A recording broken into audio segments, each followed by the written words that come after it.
Hi, this is changing out the EGR valve in a 2005 Dodge Magnum. It's a by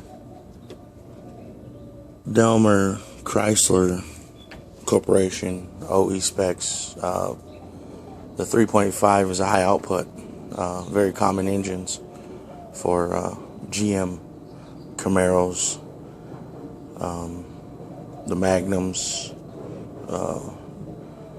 There are several cars that have the same engine. It's very simple. We have the intake. I've already pulled off the intake manifold. Part of it anyway. There's two pieces in this V6. It's 3.5 again.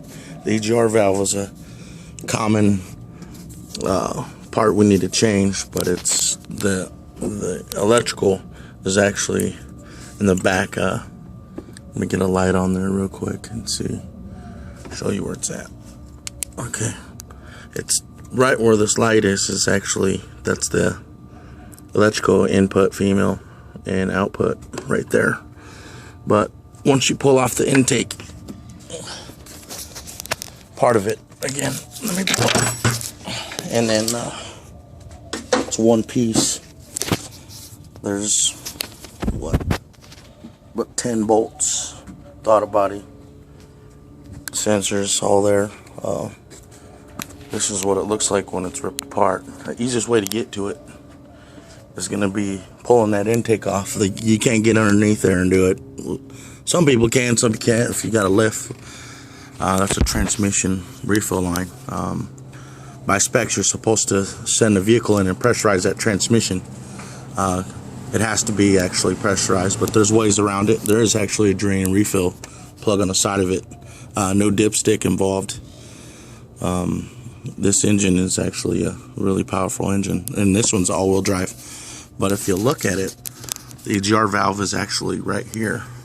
This unit right here, 210 millimeters, and then you don't have to pull the exhaust bypass valve that goes into the intake. And you can see my issue is that it's the carbon's build up.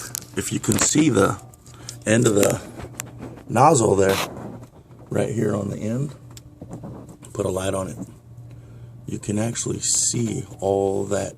That's going to give you emissions light and several codes. It'll give you 4 codes: lean, bank 1, bank 2. But it's a common problem with these. And the new update, EGR valves, they get corroded, but they have a screen in them. I'm gonna try and pull this one off. It is like $55 for the little unit. If you don't have the cash, it's easier to pull the EGR valve off with a 10 mil, which is right down here, 2 bolts, and then unplug the lock. Don't break it, because if you break it, they won't stay, and taping it ain't gonna work. And then you're gonna run into electric issue immediately, because it doesn't have a constant pressure current on there. And current means it has 12 volts got to go through this thing to open and close this. But it's pretty simple.